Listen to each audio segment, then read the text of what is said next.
নমস্কার বন্ধুরা, welcome to my channel Piyali's magic foods. আরও একটি নতুন এপিসোডে আপনাদের সকলকে স্বাগত জানাই। আজকের এপিসোড পুরোপুরি প্রন লাভারদের জন্য। যারা চিংড়ি মাছ খুবই পছন্দ করেন তাদের জন্য এই রেসিপি আজকের। পুরো রেস্টুরেন্ট স্টাইলে কীভাবে বাড়িতেই চিংড়ি মাছ রান্না করা যায় সেটাই আজকে আপনাদের কাছে শেয়ার করব। সেই রেসিপিটাই আজকে আপনাদের সাথে শেয়ার করব। এই যে চিংড়ি মাছগুলো নিয়ে নিলাম, 750 গ্রামের মতো চিংড়ি মাছ, টাইগার প্রন। ভালো করে ধুয়ে পরিষ্কার করে খোসা মাথা সব বাদ দিয়ে এরপর লবণ মাখিয়ে রেখে দেব। এই রান্নায় কোনো রকম হলুদের ব্যবহার কিন্তু করব না। দিয়ে দিলাম 1 টেবিল চামচের মতো বাটার। চিংড়ি মাছ যদি বাটারে ভাজা হয় বা বাটারে রান্না করা হয় তাহলে কিন্তু এর স্বাদ এবং গন্ধ দুটোই খুবই অপূর্ব হয়। প্রনগুলোকে উল্টে পাল্টে ভেজে নিচ্ছি মিডিয়াম টু লো হিটে।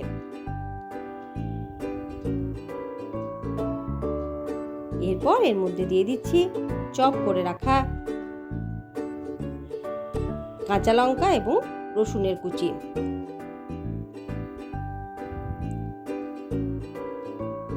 এক টেবিল চামচের মতো রসুন এবং 1 টেবিল চামচের মতো কাঁচা লঙ্কা কুচি দিয়ে দিলাম। একেবারে খুবই মিহি কুচি করতে হবে।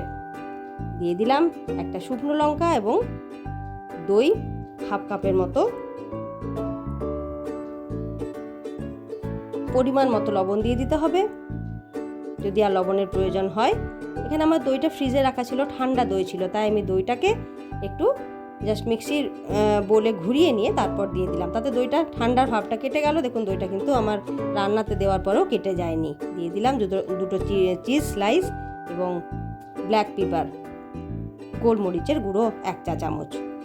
ঢাকা দিয়ে 5 মিনিট লো হিটে ভালো করে রান্নাটাকে করে নিলাম। সব একেবারে মিলেমিশে একাকার হয়ে গেছে। এরপর দিয়ে দিলাম লেমন জেস্ট 1 চা চামচের মতো। এরকম একটা লেবুর বাইরের খোসার অংশটা, হলুদ অংশটা কিছুটা গ্রেট করে নিয়ে এর সাথে মিশিয়ে দিলাম। এর স্বাদ এবং গন্ধ দুটোই কিন্তু আরও অনেকখানি বেড়ে গেল। দেখলেন বন্ধুরা কত তাড়াতাড়ি চিংড়ি মাছটা রান্না হয়ে গেল। এটা খেতে কিন্তু খুবই অপূর্ব লাগে। বোঝাই যাচ্ছিল না যে আমি রেস্টুরেন্টে বসে খাচ্ছি নাকি বাড়িতে। এতটাই সুন্দর টেস্টের হয়েছিল এটা। আপনারা অবশ্যই কিন্তু বাড়িতে এই রেসিপিটি একবার বানিয়ে দেখুন যদি আমার রেসিপি ভালো লেগে থাকে, এবং কেমন লাগলো আমার রেসিপি তা জানাতে কিন্তু ভুলবেন না। এবং যদি রেসিপি ভালো লেগে থাকে তাহলে লাইক, শেয়ার এবং কমেন্ট কিন্তু অবশ্যই করে দেবেন বন্ধুরা। যারা এখনও আমার চ্যানেল সাবস্ক্রাইব করেননি তাদের কাছে আমার চ্যানেলটি সাবস্ক্রাইব করার অনুরোধ রইল।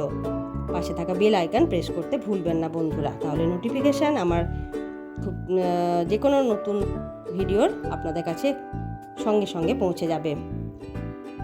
এই দুর্দান্ত রেসিপিটি আপনারা বাড়িতে বানান এবং সকলকে একেবারে